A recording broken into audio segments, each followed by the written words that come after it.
Halo teman-teman, apa kabar semuanya? Semoga dalam keadaan sehat selalu. Amin. Oh ya, hari ini ketemu lagi dengan saya. Dan hari ini saya akan sharing tentang yang tidak kalah menariknya dari video sebelum-sebelumnya, teman-teman. Bodoh amat ya. Baik teman-teman sekalian, hari ini saya akan sharing tentang pesta ikan fantastik Ancol di Jakarta. Untuk Ancol sudah tidak asing lagi di telinga kita sebagai tempat wisata atau tempat liburan oleh masyarakat pada umumnya.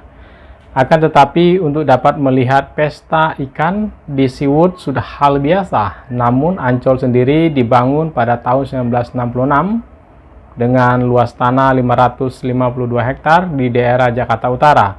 Dan pada tahun 1968 resmi dibuka sebagai taman rekreasi modern pertama di Jakarta. Oh ya teman-teman semuanya, sebuah taman impian Jaya Ancol terletak di Jakarta Utara yang sangat strategis, artinya sangat mudah untuk kita kunjungi. Tetapi sebaiknya kita harus tahu apa itu ikan pesta. Pesta ikan adalah salah satu ikan yang hidup berkumpul dengan jumlah yang sangat banyak. Untuk definisi kurang lebih seperti itu teman-teman. Baik teman-teman sekalian, sebaiknya kita langsung lihat ke lapangan saja sebagai berikut.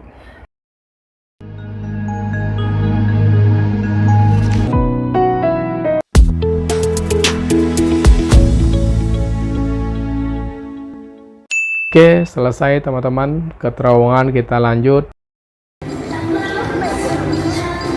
Ada yang beranggapan duri beracunnya itu ada di ujung ekornya, itu kurang tepat.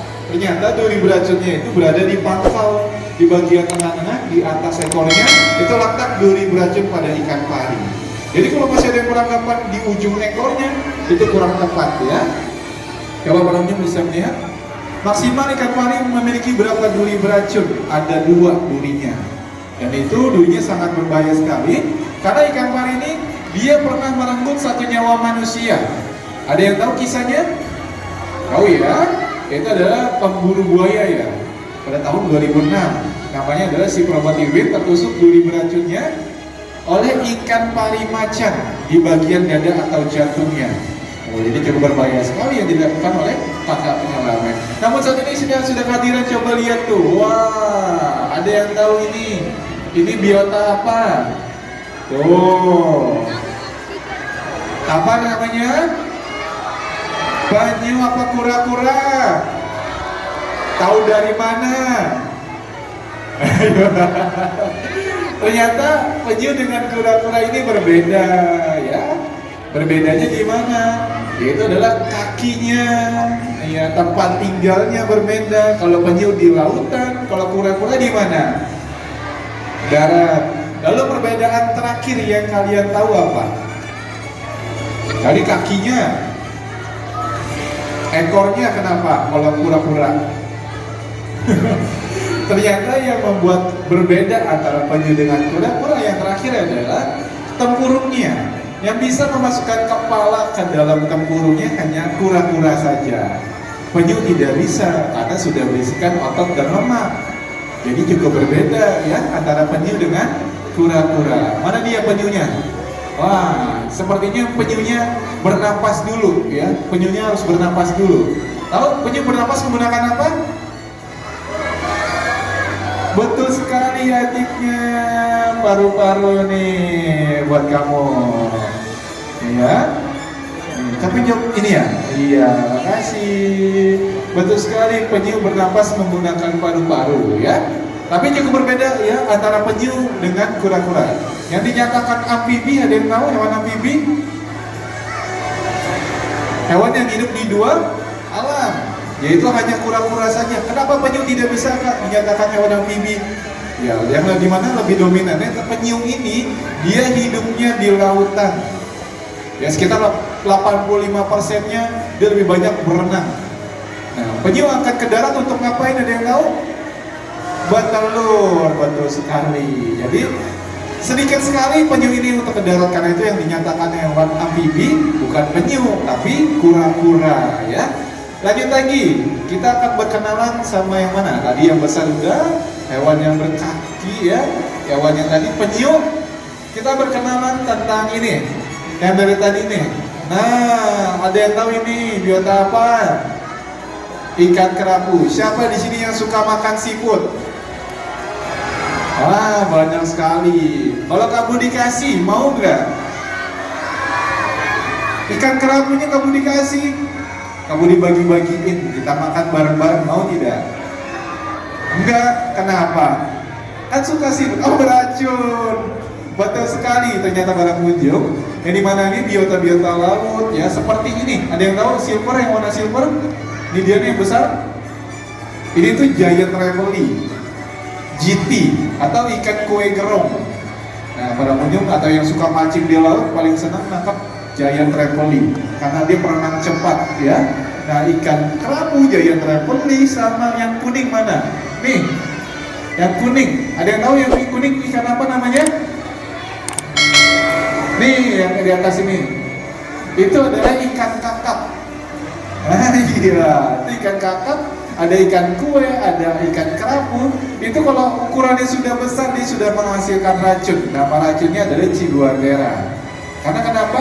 Yang tadi teman-teman atau adik-adik bilang, ikan yang besar makan ikan yang kecil. Otomatis kalau ikan kecilnya memiliki racun, otomatis nanti yang dia makan itu dia akan mengalami racun juga di dalam tubuhnya. Jadi dia mengkonsumsi ikan yang ada racunnya, itu berbahaya. Kalau para pengunjung makan yang udah sebesar ini, ya paling aman makan yang mana kak? Ikan kerapu yang ukurannya kecil-kecil, masih sekitar 2 kilo, itu paling aman untuk dikonsumsi, ya.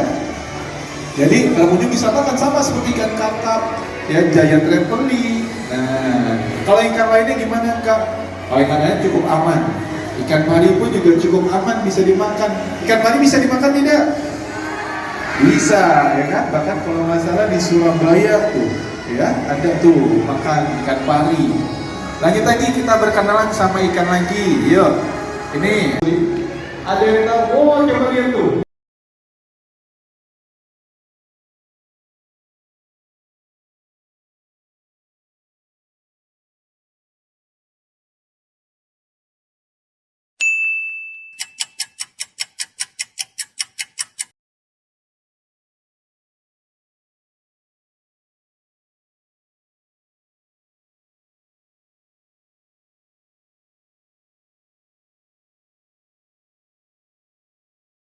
Three, two, one, go!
Oh ya teman-teman, untuk melihat pesta ikan di Ancol sudah saya perlihatkan dengan sangat jelas. Dan harapannya bisa menambah ilmu pengetahuan walaupun sedikit. Dan jangan lupa subscribe, like, komen, dan share. Dan jika ada kata-kata yang keliru, saya mohon maaf. Dan silakan komen di bawah ini, supaya kita sama-sama belajar. Dan saya akhiri, semoga bermanfaat dan terima kasih.